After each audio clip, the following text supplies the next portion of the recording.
Hello, j'espère que vous allez bien, je suis vraiment trop contente de vous retrouver pour cette nouvelle vidéo favori. Ça faisait un bail que j'en avais pas filmé.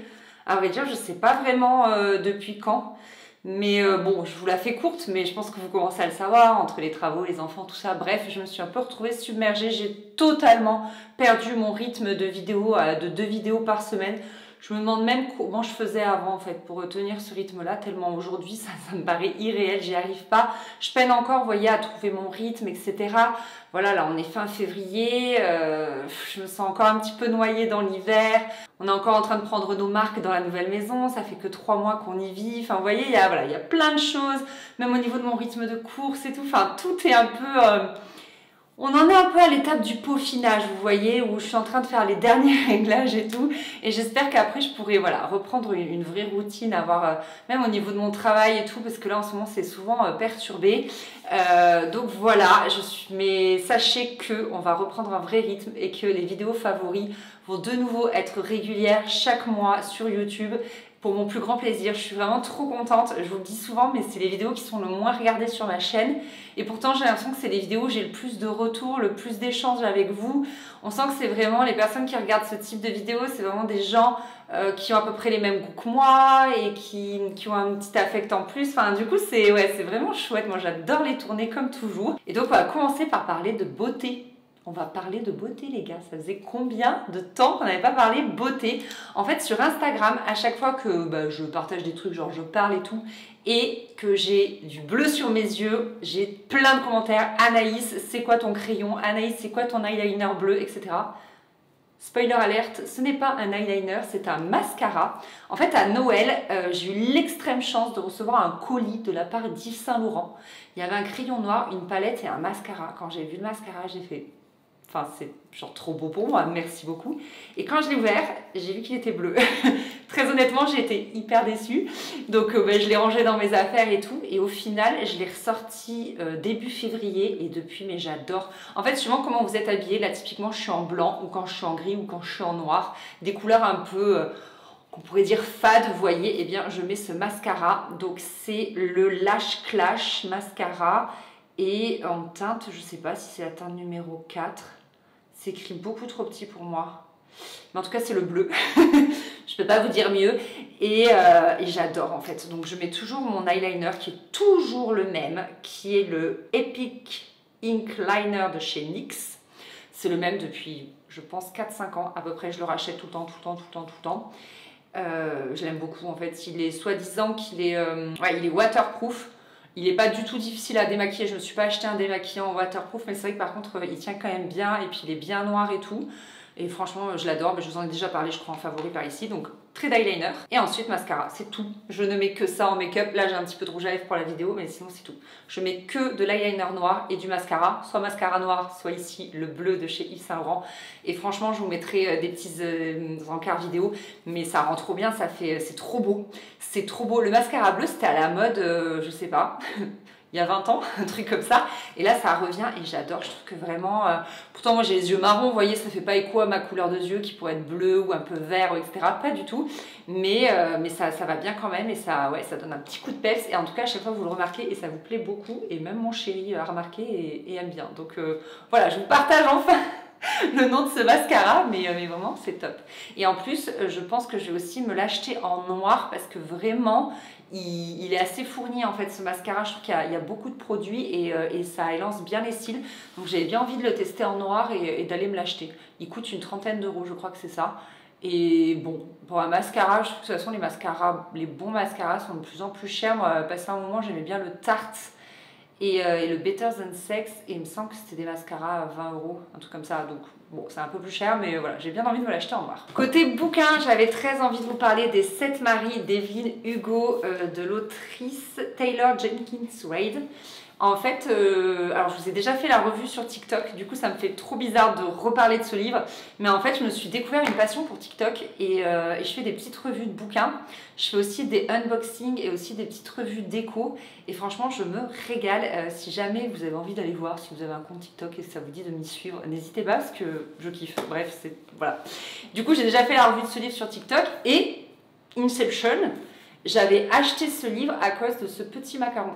à cause ou grâce d'ailleurs, que moi je n'avais jamais entendu parler de ce livre sur TikTok, jamais. Mais n'empêche que j'ai adoré. Donc on suit Evelyne Hugo, qui normalement ne s'appelle pas comme ça, c'est un peu son nom de scène, son nom d'actrice, du début jusqu'à la fin. En fait l'histoire c'est que là elle est à l'aube, j'allais dire à l'aube de la mort, mais oui c'est un peu ça en fait, elle sent venir la fin et on saura pourquoi. Et du coup elle décide de livrer ses mémoires à une journaliste, et une seule, qui s'appelle Monique. On se demande un peu pourquoi elle, parce qu'elle est un peu inconnue au bataillon et tout. Et on va comprendre pourquoi, genre à la dernière ligne du livre. Et donc elle livre toute l'histoire de sa vie. C'est cette Marie, pourquoi, comment, les dessous, etc. On va de révélation en révélation. J'ai adoré ce livre, franchement, sous fond de Hollywood, vous savez, de paillettes, de strass, etc. Franchement, j'ai trop aimé ce bouquin. Je comprends pourquoi tout le monde l'a aimé. Et puis en plus, voilà, il défend certaines causes dont je ne vais pas vous parler parce que sinon je vais vous spoiler le livre. Mais vraiment, je l'aime beaucoup. C'est un gros coup de cœur. Il fait 490 pages. Je vous le conseille vraiment. J'ai vraiment beaucoup aimé. J'ai également lu Un long, si long après-midi d'Inga Vesper. Donc là encore, moi, je me fie souvent à ce genre de petits macarons. Je vous le dis souvent, je crois, de toute façon. Normalement, c'est le prix des lecteurs que je prends.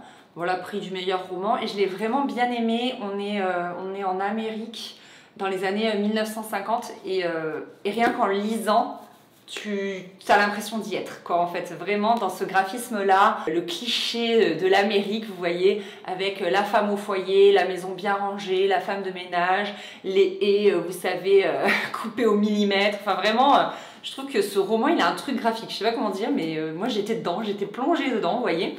Et en fait, ce qui se passe, c'est qu'il y a Joyce, donc qui est la femme blanche, qui disparaît et toute l'histoire va tourner autour de sa disparition, de son mari, de toutes les apparences qui se craquellent, vous voyez, et aussi autour de Ruby, la femme de ménage, sa femme de ménage, et forcément on est sur fond un peu de lutte sociale, etc.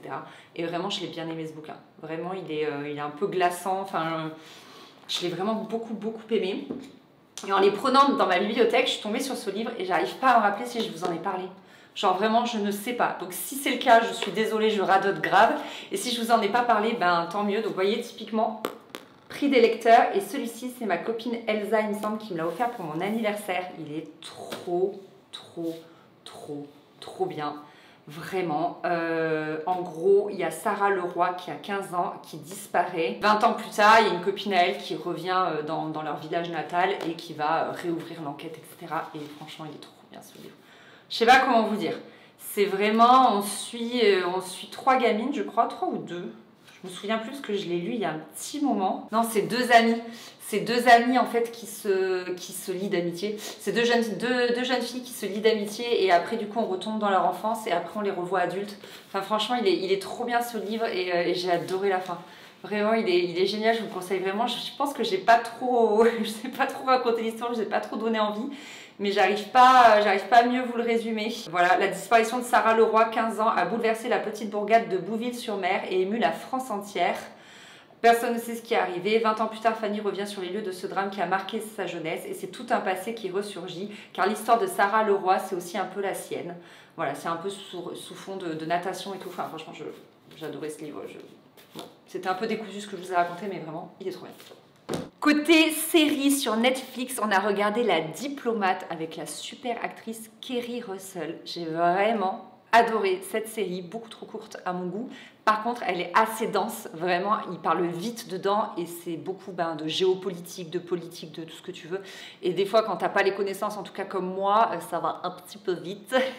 Et donc, en fait, on retrouve voilà, Kate qui est dans un poste à haut niveau, au niveau du gouvernement américain. Et donc, on suit un petit peu tous ces jeux de pouvoir qui vont se jouer, toutes ces joutes verbales pour arriver à ses fins et tout. Et j'ai vraiment aimé, en mode un peu, je sais pas comment dire, c'est pas vraiment le but de la série, mais quand même en mode girl power, parce que vraiment la meuf elle assure, elle parle trop bien, elle arrive trop à retourner les situations, mais en bonne et due forme, hein, pas du tout de manière genre pot de vin et tout, vous voyez, mais elle arrive vraiment à ses fins de manière diplomate et j'ai adoré. Juste voilà, c'est un peu dense et des fois j'étais là, je n'ai rien compris, mais et en plus ce que j'aime bien, c'est que c'est en mode girl power, mais pour autant la femme elle elle est pas ultra maquillée, vous voyez, on voit ses cernes, on voit qu'elle est fatiguée, des fois elle a le cheveu comme ça, enfin j'aime trop, c'est un petit peu sur fond de féminisme parce que souvent on veut qu'elle mette des robes, elle a pas du tout envie, elle est pas là pour ça, alors qu'on lui dit oui, ce serait quand même bien pour votre image, elle a presque qui vient, nanana, et elle est là, non, mais je mettrai pas de robe. Bref, j'ai trop aimé, et dans le même genre, là on est en train de regarder Survivant désigné avec Jack Bauer. Chris, il aime trop cet acteur parce qu'il a beaucoup regardé 24 heures chrono et du coup il est fan. Moi j'ai connu cet acteur dans Touch. Je sais pas si vous connaissez cette série, c'est un petit garçon qui peut pas être touché pour je ne sais plus quelle raison. J'ai regardé cette série il y a 2 ou 3 ans. J'ai dû vous en parler dans les favoris. Mais là, Désigné survivant, c'est un peu, on baigne dans le même truc. On a la Maison Blanche. En fait, quand il y a une allocution présidentielle où tout le gouvernement américain est présent, c'est-à-dire le Sénat, tout ça, enfin bref, vous avez compris, tout le monde, eh bien, il y a une personne qui est désignée survivant et qui est enfermée dans une pièce ailleurs qu'au Capitole, et que si jamais il y a une attaque terroriste, eh bien, cette personne puisse prendre la place du président, puisqu'il sera décédé. C'était clair ou pas? Oui. Du coup, c'est ce qui se passe. Il y a une attaque au niveau du Capitole. Donc, il n'y a plus du tout de gouvernement américain. Et je sais pas comment il s'appelle, Jack Bauer dans la série. Tom Kirkman, ça y est. Donc il se retrouve propulsé président comme ça. Il s'avère que de base, c'était quelqu'un qui était en passe de se faire virer par le président. Et voilà, on va aller de péripétie en péripétie et surtout, on va essayer, grâce au FBI, de voir ce qui s'est réellement passé et qui a mené cette attaque terroriste très importante et très impressionnante. Et vraiment, j'adore. On en est, je crois, à la fin de la saison 2 ou un truc comme ça. Et j'aime trop. Là, pour le coup, c'est beaucoup moins dense que La Diplomate. On comprend mieux de quoi il parle, etc. Mais tu te dis, ouais, le mec, il s'est retrouvé propulsé président des États-Unis d'Amérique. Alors qu'il y connaissait que dalle. Je crois qu'il était secrétaire au logement. Un truc, un poste beaucoup plus minime, quoi. Et vraiment, j'ai trop aimé. J'ai trop aimé cette série, donc je vous la conseille si vous avez besoin d'un petit peu... je sais pas, il y a un peu d'action, il y a un peu de révélation, tu finis les épisodes, t'es là, t'es un peu à cran. Enfin, Chris, il m'a dit que ça lui faisait penser des fois sur la fin à 24 heures chrono, sur la fin des épisodes avec ces révélations comme ça où t'as vraiment envie de connaître la suite. Donc voilà, j'ai vraiment bien aimé cette série et je voulais vous la conseiller. Voilà, écoutez, cette vidéo est terminée. J'espère que ça vous a plu. J'étais ravie de papoter avec vous.